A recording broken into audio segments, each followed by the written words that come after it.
अस्सलामुअलैकुम दोस्तों, उम्मीद करता हूँ आप लोग साथ खैरियत से होंगे। मेरा नाम असद है और आपको आज के इस लेक्चर में खुशामदीद कहता हूँ। आज हम हैं सीख रहे हैं बिटकॉइन के बारे में, ठीक है? बिटकॉइन का हो सकता है आपने नाम पहले भी सुना हो, लेकिन आज जो है हम प्रॉपर एजुकेशनल पर्सपेक्टिव से बीटीसी को समझेंगे। जी, बीटीसी इसको मैंने कहा, और बीटीसी बेसिकली एक शॉर्ट फॉर्म है, इसको आप सिंबल समझ सकते हो बिटकॉइन का, ठीक है? तो बिटकॉइन को हम शॉर्ट फॉर्म में बीटीसी कहते हैं अक्सर। अच्छा जी, तो बिटकॉइन के बारे में हम जानेंगे कि भाई इसका स्ट्रक्चर क्या है और इसकी फंक्शनैलिटी क्या है, ठीक है? हो सकता है आपने इसके बारे में थोड़ा बहुत पढ़ा हो इधर-उधर, लेकिन आज जो है हम इन डेप्थ इसके बारे में सारी चीज़ें क्लियर कर लेंगे, ठीक है? तो स्टार्टिंग ऑफ इसकी थोड़ी-सी एक डेफिनेशन है। डेफिनेशन ये है कि भाई BTC is a cryptocurrency, a virtual currency designed to act as money and a form of payment outside the control of any one person, group और entity, thus removing the need for third party involvement in financial transactions। इसका मतलब क्या है भाई? इसका मतलब ये है कि बीटीसी जो है वो एक क्रिप्टो करेंसी है, और ये एक क्रिप्टो करेंसी नहीं है, ये दुनिया की पहली क्रिप्टो करेंसी है, ठीक है?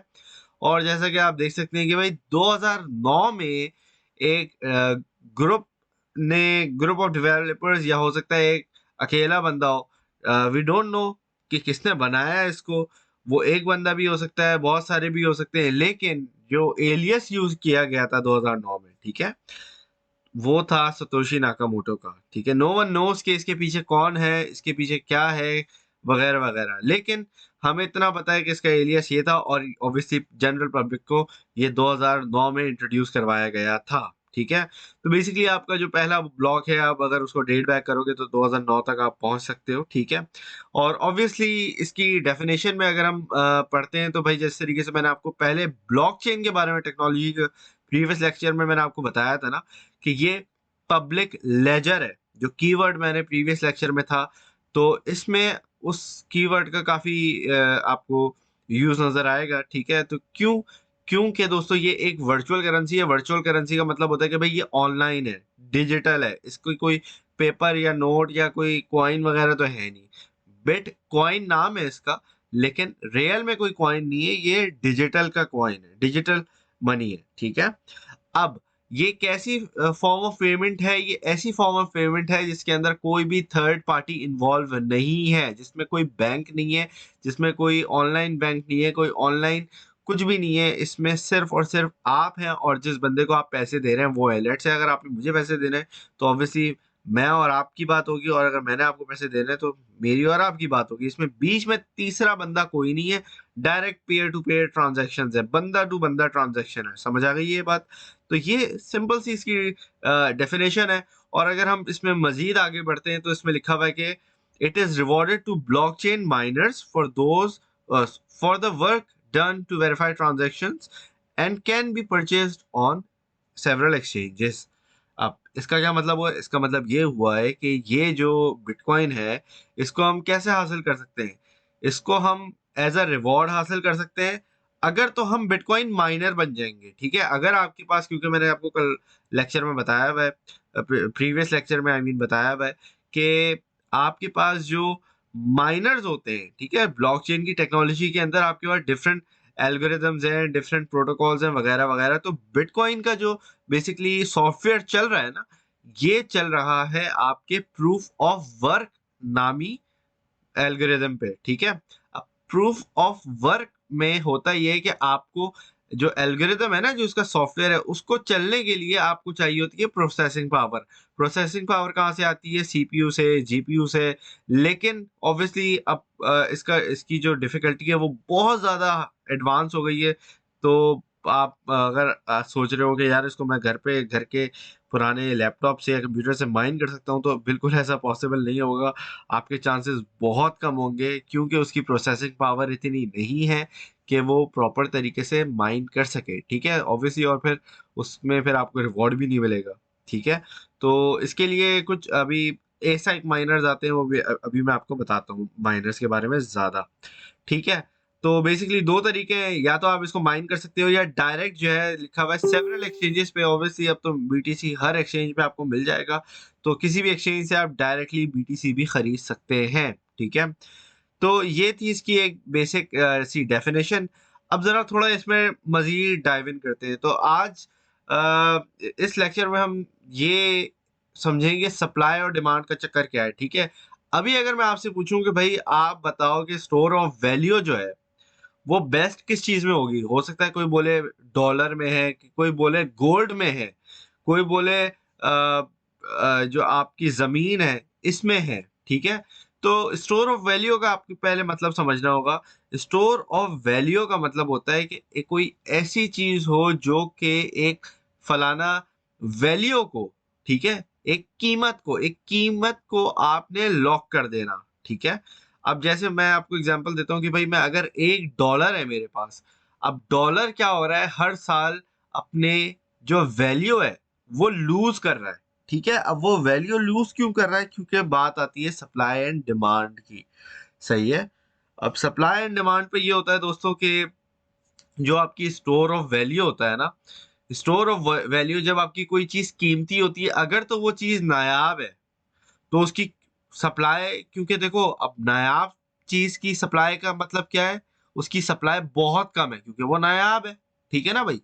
अब किसी नायाब चीज की जो वैल्यू होती है वो बहुत होती है, उसकी डिमांड बहुत ज्यादा होती है, ठीक है। अब जैसे गोल्ड है, गोल्ड की एक लिमिटेड सप्लाई है जमीन पे, ठीक है। हम जितना भी माइनिंग कर लें, जितने भी हम कहीं से खोद के निकाल लें, लेकिन एक लिमिटेड सप्लाई में है, ये बात सबको पता है, ठीक है। अब एक फाइनाइट चीज पे आपकी जो इंक्रीज जो चीज होती है ना वो होती है उसकी डिमांड, ठीक है। लेकिन जो फिएट करेंसी है, आपका पेपर करेंसी हो गई, जिसमें पाकिस्तानी रुपया हो गया, इंडियन रुपीज हो गए, अमेरिकन डॉलर हो गए, कैनेडियन डॉलर हो गए, यूरो हो गया, ब्रिटिश पाउंड हो गया, ये सारी क्या है, पेपर करेंसी है, ठीक है। और बैंक्स क्या करते हैं, बैंक्स जो हैं वो ये पेपर करेंसी को प्रिंट करते हैं, ठीक है। अब इतने ज्यादा वो प्रिंट कर देते हैं कि जब पेपर करेंसी की सप्लाई बहुत ज्यादा हो गई, आसान सी देखो, आसान से फंडा है ना, आसान से इसमें फॉर्मूला है भाई, आपके पास बेतहाशा बैंक रोज जो है वो पेपर मनी प्रिंट किए जा रहे हैं, प्रिंट किए जा रहे हैं, तो वहां पे क्या हो रहा है, सप्लाई आसमानों से बातें कर रही है। तो जाहिर सी बात है जब हर कोई ऐसी चीज होगी जो हर किसी के पास होगी और बहुत सारी होगी, तो आपको लगता नहीं है कि उसकी डिमांड गिरेगी। तो इसीलिए मैंने कहा कि अगर मेरे पास $1 है तो उसकी डिमांड जो है वो हर साल गिर रही है, ठीक है। तो इसको हम कहते हैं इन्फ्लेशन भी कह सकते हैं, और मजीद चीजें, लेकिन उन वर्ड्स में मैं अभी नहीं जाऊंगा। अभी हम बीटीसी के बारे में बात कर रहे हैं। तो बीटीसी के बारे में आपने जो समझना है वो ये है कि it has a limited supply, ठीक है। तो हमेशा जो है सिर्फ for ever there will only be 21 million bitcoins, ठीक है। 21 मिलियन से ज्यादा बिटकॉइन कभी बन ही नहीं सकते, ठीक है। क्यों? क्योंकि ये जो सॉफ्टवेयर बना है इसके अंदर ये पैरामीटर एक सेट हुआ है कि भाई 21 मिलियन से ज्यादा बिटकॉइन बन ही नहीं सकता, ठीक है। तो इसकी वजह से हमें पता है कि भाई पहले से कि टोटल वैल्यू कितनी होगी। अब आपको पता है कि इतनी आपके पास क्वांटिटी है, इतनी आपकी सप्लाई है, ये आपकी सप्लाई है। तो अब डिमांड ही जो है वो ऊपर नीचे जा सकती है, सप्लाई तो अपनी जगह पे बैठी हुई है, ठीक है। जब सप्लाई लिमिटेड है, आपको पता है कि भाई इतनी है जो चीज है, ठीक है, सॉरी, तो जो चीज है आपको पता है इतनी है। अब अगर किसी चीज में कम या ज्यादा होना है तो वो है आपकी डिमांड।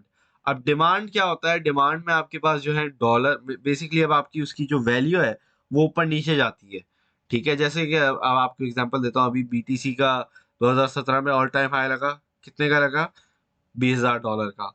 2000 आपका लास्ट ईयर 21 में आपका ऑल टाइम हाई लगा, कितने का लगा, $69,000 का। तो इस तरीके से आपकी फिर अब बीटीसी की प्राइस क्या चल रही है, 16,000 17,000 के बीच में चल रही है, ठीक है। तो इसी तरीके से ये जो डिमांड है ये ऊपर नीचे होती है, लेकिन सप्लाई हमारे पास जो है ना, ये की फैक्टर है जो आपने याद रखना है, ठीक है। जो असल की फैक्टर है वो आपके याद रखने के 21 मिलियन से ज्यादा बिटकॉइन पैदा ही नहीं हो सकते, बन ही नहीं सकते, ठीक है। They can not come into existence, क्योंकि सॉफ्टवेयर की प्रोग्रामिंग ही ऐसी है। और उस सॉफ्टवेयर को, ब्लॉकचेन की खूबसूरती मैंने बताई थी क्या थी, कि रिवर्सेबल नहीं है। जब कोई चीज, एक चीज हो गई तो वो हो गई, वो रिवर्स नहीं कर सकते आप उसको, ठीक है। और एक और इसकी खासियत ये है कि इट इज इजीली डिवाइजेबल, तो you can divide it divide 1 bitcoin into 100 million pieces, ठीक है, जिसको हम अक्सर कहते हैं सतोशी। ठीक है, सतोशी इसलिए कहते हैं क्योंकि सतोशी नाकामोटो ने इसको बनाया था, तो बस उसको हमने नाम एक दे दिया है कि भाई ये सतोशी है, हालांकि वो 0.0009 लेट से 0.0001 बीटीसी है, तो उसको हम आसान लफ्जों में कहते हैं भाई ये 10,000 सतोशी है, ये 100,000 सतोशी है। ठीक है, तो इजीली वर्ड होता है, सबसे स्मॉलेस्ट यूनिट है बीटीसी का सतोशी जिसको हम कहते हैं। ठीक है, तो ये चीज है। अब मजीद इसके अंदर अगर हम डाइव इन करते हैं तो दोस्तों इसमें पता चलता है भाई ये डिसेंट्रलाइज्ड है। क्यों? क्योंकि ये ब्लॉकचेन टेक्नोलॉजी को यूज कर रहा है, और ब्लॉकचेन के लेक्चर के अंदर मैंने आपको बताया हुआ है कि ब्लॉकचेन जो टेक्नोलॉजी है वो है डिसेंट्रलाइज्ड। ठीक है, ये इसकी एक खसूसियत है, ये इसकी एक जो है अच्छी क्वालिटी है, जिसकी वजह से आपको ज्यादा समझो फ्रीडम मिलता है कि आप अपने पैसे के साथ क्या करते हो। लेट्स से भाई बैंक में है, बैंक में आप एक दिन में आप सर्टेन अमाउंट से ज्यादा जो है पैसे विड्रॉ नहीं कर सकते, तो वो क्या है, आपका फ्रीडम छीनते हैं। लेकिन यहाँ पे बिटकॉइन जो है आपको फ्रीडम देता है। ठीक है, तो इट इज ड्यूरेबल। ड्यूरेबल का मतलब ये होता है कि भाई ग्लोबल डिस्ट्रीब्यूटेड नेटवर्क है और ऑफ इंडिपेंडेंट ऑपरेटेड कंप्यूटर्स। ठीक है, ट्रैक बिटकॉइंस ओनरशिप। ठीक है भाई, this ensures that no bitcoin is lost. अब ड्यूरेबल किस तरीके से है, ये भाई मैंने आपको ब्लॉकचेन के लेक्चर में बताई थी कि भाई ग्लोबल नेटवर्क है, तो ग्लोबल नेटवर्क में अगर मेरा कंप्यूटर लेट से खराब हो जाए और ये माइनिंग कर रहा है ना, तो हजारों लाखों और दूसरे कंप्यूटर्स हैं जिनके पास सारा डेटा स्टोर है, तो एक दो कंप्यूटर खराब होने से कोई इशू नहीं होगा। कि भाई अगर लेट से भाई आपने कोई स्टोरेज रखी है, लेट्स से आपकी हार्ड ड्राइव खराब हो जाती है तो उसका तो डेटा गया। लेकिन जब आपका डेटा हर जगह मौजूद है तो वहां पे आपके पास वो जाएगा नहीं ना, वो आपके पास ड्यूरेबल है। ठीक है, तो अब नेक्स्ट हमारा ऑप्शन है, जो एक इम्पॉर्टेंट चीज है वो ये है कि it is easy to verify the authenticity of bitcoin. ठीक है, और it's actually impossible to transact with fake bitcoin. तो ये बड़ा इंपॉर्टेंट चीज है कि दोस्तों बीटीसी की आप फेक ट्रांजैक्शन नहीं कर सकते। ठीक है, अब it has something to do with basically जो आपके सिग्नेचर होते हैं। आपने कभी कभार देखा होगा कि आप जब कोई ट्रांजैक्शन करते हो क्रिप्टो करेंसी की, तो वहां पे लिखा हुआ आता है कि भाई इसको इतने ब्लॉक्स के बाद ये आपको ट्रांजैक्शन मिलेगी। ठीक है, तो बीटीसी के साथ क्या होता है, इसको 3 मरतबा वेरीफाई करना होता है। ठीक है, और जितनी बार ये वेरीफाई होता है उतने चांसेस गिर जाते हैं कि ये इसका डुप्लीकेट बने, या चेन, इसकी जो ब्लॉक चेन है उसको कोई मसला है टेक्निकली, इसके जो सॉफ्टवेयर है वो स्मूथली चलता रहता है फिर। ठीक है, तो ये एक इम्पॉर्टेंट, बहुत ज़्यादा इम्पॉर्टेंट चीज़ है। इसका एक लेक्चर आपको इंशाल्लाह ताला फ्यूचर में मिल जाएगा और इस पे मज़ीद हम इन डेप्थ बात करेंगे। अच्छा जी, फिर आता है कि भाई ये सिक्योर है। अब सिक्योर किस तरीके से है? Making a bitcoin wallet is secure and easy, you become your own bank. तो जैसा मैंने आपसे कहा कि भाई आपके पास आपके पैसे का फुल कंट्रोल होता है, कोई और ऐरा गैरा नत्थु गैरा कोई आपको कुछ नहीं बोलने वाला। आप अपने खुद बैंक हैं, समझ आ गई बात? आप जब चाहें किसी को 1 रुपया दें, जब चाहें आप किसी को 2 करोड़ रुपए दें, जो आपका पैसा है आपके पास उसके फुल कंट्रोल है। ठीक है, ये नहीं कि भाई बैंक अप्रूवल है, यहाँ से ये करना है, वहां से वो करना है, उससे अप्रूवल चाहिए, कोई ड्रामेबाजियां नहीं है, सारा कंट्रोल आपके हाथ में है। ठीक है, तो ये ऑब्वियसली आपकी एक फ्रीडम मजीद एक्सटेंड करता है। ठीक है जी, अब आ जाते हैं जरा माइनिंग एंड रिवॉर्ड में, जो मैंने आपसे पहले डिस्कस किया था कि भाई कि इसको माइनिंग करें तो करें कैसे। ठीक है, तो बहुत आसान है, बहुत सिंपल है, कोई भी कर सकता है, मैं भी कर सकता हूँ, आप भी कर सकते हैं, आपके दोस्त भी कर सकते हैं, कोई भी कर सकता है। ठीक है, इसकी खूबसूरती ही यही है कि कोई भी ये अर्न कर सकता है थ्रू रिवॉर्ड। ठीक है, माइनिंग एंड रिवॉर्ड। तो यहाँ पे होता क्या है कि भाई पहले ज़माने में, अब इतना पुराना तो है नहीं ये, तकरीबन अगर आप काउंट करो तो it has only been a decade. ठीक है, 10-12 साल हुए इसको, इतना कोई पुराना तो है नहीं। लेकिन पहले ज़माने में ये होता था, अगर आप 7 साल पीछे चले जाओ तो लैपटॉप के जो आपका कंप्यूटर या लैपटॉप होता था उसके सीपीयू से ही ये माइन हो सकता था। लेकिन जैसे-जैसे इसका नेटवर्क बढ़ा, बहुत सारे लोगों ने फिर माइन करना शुरू कर दिया, तो उसकी वजह से इसकी सॉफ्टवेयर की जो डिफ़िकल्टी है ना माइन करने की, वो भी इंक्रीज़ हो गई। ठीक है? अब उस इंक्रीज की वजह से फिर लोगों ने बोला यार अब और क्या चीज यूज कर सकते हैं हम इसको माइन करने के लिए, तो लोगों ने क्या किया, लोगों ने ग्राफिक कार्ड यूज करना शुरू कर दिया। ग्राफिक कार्ड पहले यूज इसलिए होता था कि लोग जो है गेम्स खेल सकें। क्यों? जो इमेज रेंडरिंग होती है, गेम के जो हाई ग्राफिक्स के गेम होते हैं ना, तो उनके लिए प्रोसेसिंग पावर ज़्यादा चाहिए होती है। तो सीपीयू से ज़्यादा प्रोसेसिंग पावर होती है आपके ग्राफिक कार्ड में, जीपीयू में, ग्राफिक कार्ड जो होता है आपका उसके अंदर, ठीक है? अब ग्राफिक कार्ड में क्या होता है, उसके अंदर छोटे-छोटे चिप्स लगे हुए होते हैं जो तेज़ी से प्रोसेस कर रहे होते हैं सारा एल्गोरिदम वगैरह सारे सॉफ्टवेयर को बिटकॉइन का, ठीक है? लेकिन क्या हुआ फिर भाई वो भी वीक पड़ गया, उससे भी लोगों के ज़्यादा पैसे नहीं बन रहे थे। फिर लोगों ने क्या किया, लोगों ने बहुत कंपनीज़ फिर लोगों ने कंपनीज बनाई, जैसे एंट माइनर एक है, इसके अलावा और भी बहुत सारी कंपनीज हैं। इन्होंने क्या किया, इन्होंने एसाइक माइनिंग डिवाइसेस बनाई। एसाइक क्या होता है, इसकी डेफिनेशन ये लिखी है, एन एप्लीकेशन स्पेसिफिक मतलब जो डिवाइस जिस एल्गोरिदम के लिए बनाई है वो सिर्फ उसी के लिए काम करेगी। अगर एंट माइनर आपके पास बिटकॉइन का है ना, ठीक है, इनका अगर कोई मेक एंड मॉडल आपके पास जो है जो सिर्फ बिटकॉइन माइन करता है, तो वो सिर्फ और सिर्फ बिटकॉइन ही माइन करेगा। समझ आ गई ये बात? तो ये लिखा हुआ है an application specific integrated circuit. तो इनके पास जो चिप्स लगी हुई होती है ना, इसके अंदर जो चिप्स लगी हैं उन सब का काम सिर्फ यही है कि जो एल्गोरिदम, जो सॉफ्टवेयर आपका बिटकॉइन का चल रहा है ना, सिर्फ और सिर्फ वो वही कर सकता है और कुछ नहीं कर सकता। उसका सिर्फ उसकी जॉब ही यही है। समझ आ गई ये बात? ये आपका सीपीयू नहीं है, इससे आप गेम नहीं खेल सकते, इससे आप कुछ और नहीं कर सकते। ये सिर्फ और सिर्फ बिटकॉइन माइनिंग के लिए ही बना है, ठीक है? It is its sole purpose, ठीक है? और एनी अदर क्रिप्टो करेंसी, अब डिपेंडिंग ऑन, अब आपके पास और भी ज्यादा ऑब्वियसली जितने आपके अब इथीरियम है, इथीरियम तो खैर आप माइन कर सकते हैं ग्राफिक कार्ड से, लेकिन जो है कुछ और क्रिप्टो करेंसीज हैं जिनकी जो है वो स्पेसिफिक एसाइक माइनर्स भी आ गए, ठीक है? क्योंकि डिफिकल्टी कुछ ज़्यादा इंक्रीज हो गई है दूसरी ब्लॉकचेन्स की भी, ठीक है? अच्छा जी, तो इस तरीके से आप जो है फिर पैसे भी कमा सकते हैं। अच्छा, तो हमने क्या सीखा है भाई आज इस लेक्चर में हमने सीखा कि भाई ये लॉन्च हुआ था 2009 में। Bitcoin is the largest cryptocurrency by market capitalisation. अब मार्केट कैपिटलाइजेशन क्या होती है, कि मार्केट कैपिटलाइजेशन होती है, मैंने आपको बताया ना, ये सबसे पहला क्रिप्टो करेंसी है हमारी बिटकॉइन, ठीक है? तो सबसे पहली है, ऑब्वियसली सबसे बड़ी है, ठीक है भाई? तो unlike fiat currency, bitcoin is created, distributed, traded and stored using a decentralised ledger system known as blockchain. Blockchain technology की जो इंटीग्रेशन हुई है वो भी मैंने आपको समझा दी है, ठीक है भाई? ये सारा इसका निज़ाम जो है ये बनता भी ब्लॉकचेन में है, इसकी डिस्ट्रीब्यूशन भी ब्लॉकचेन में होती है, ट्रेडिंग भी ब्लॉकचेन के अंदर है, और स्टोर भी आप इसको जो है ब्लॉकचेन की टेक्नोलॉजी के जरिए करते हैं, ठीक है? और फिर थर्ड पॉइंट है हमारा, bitcoin and its ledger are secured by proof of work consensus, ठीक है? तो ये जो एल्गोरिदम है जो मैंने आपको बताया, ये प्रूफ ऑफ वर्क का बेसिकली मैकेनिज्म काम कर रहा है, जिसके जरिए जो है आप जो है इसको, इस नेटवर्क को सिक्योर कर सकते हो किस तरीके से, माइनिंग करके, जिससे आपके नए बिटकॉइन भी जनरेट होते हैं, ठीक है? जब आप माइनिंग करते हो तो आपको रिवॉर्ड मिलता है ना, तो वो जो रिवॉर्ड आपको मिल रहा है उससे वो क्या है, वो कहाँ से बन रहे हैं? तो वो बेसिकली न्यू बिटकॉइन रिलीज हो रहे हैं, ठीक है?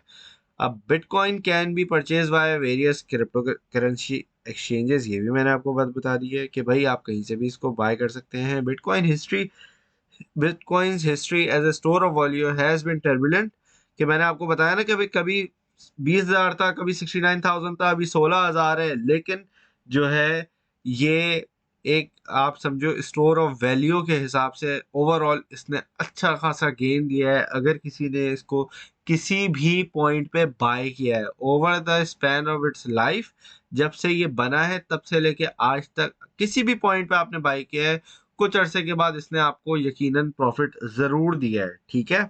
तो अगेन काफ़ी इसके बूम आए, काफ़ी इसके बस्ट आए, तो कब काफ़ी मरतबा ऊपर गया, काफ़ी मरतबा नीचे गया है, ठीक है? As the first decentralized virtual currency to meet wide spread popularity and success, bitcoin has inspired a host of other crypto currencies in its wake. तो बीटीसी के बाद आपको पता है कि भाई बहुत सारे दूसरे क्रिप्टो करेंसीज़ भी जो है उनका भी वजूद आया, जिसमें आपके पास रिपल है, one of the oldest, ripple का भी नाम आता है, इथीरियम है, फिर आपके पास आडा है। ये बहुत पुरानी-पुरानी आपकी क्रिप्टो करेंसीज़ हैं जो कि काफ़ी सालों से अब काम कर रही हैं, ठीक है? और इनके ऊपर अब बहुत सारी अदर जो है क्रिप्टो करेंसीज़ भी बन चुकी हैं। जैसे आपको पता है कि इथीरियम जो है, इथीरियम के ऊपर जो है आपकी बहुत सारी क्रिप्टो करेंसीज़ टोकन लॉन्च होते हैं, ठीक है? जैसे मैंने आपको बताया था कि भई one of the previous lectures, starting के लेक्चर्स में, कि टोकन और कॉइन में क्या फ़र्क है, ठीक है?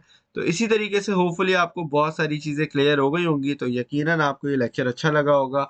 अगर आपको कुछ समझ आया है, ज़रा-सी भी नॉलेज मिली है, तो कमेंट में ज़रूर बताइएगा, ठीक है? फिर आप लोगों से नेक्स्ट टाइम मुलाकात होती है। अपना ख़्याल रखिएगा। अल्लाह हाफ़िज़।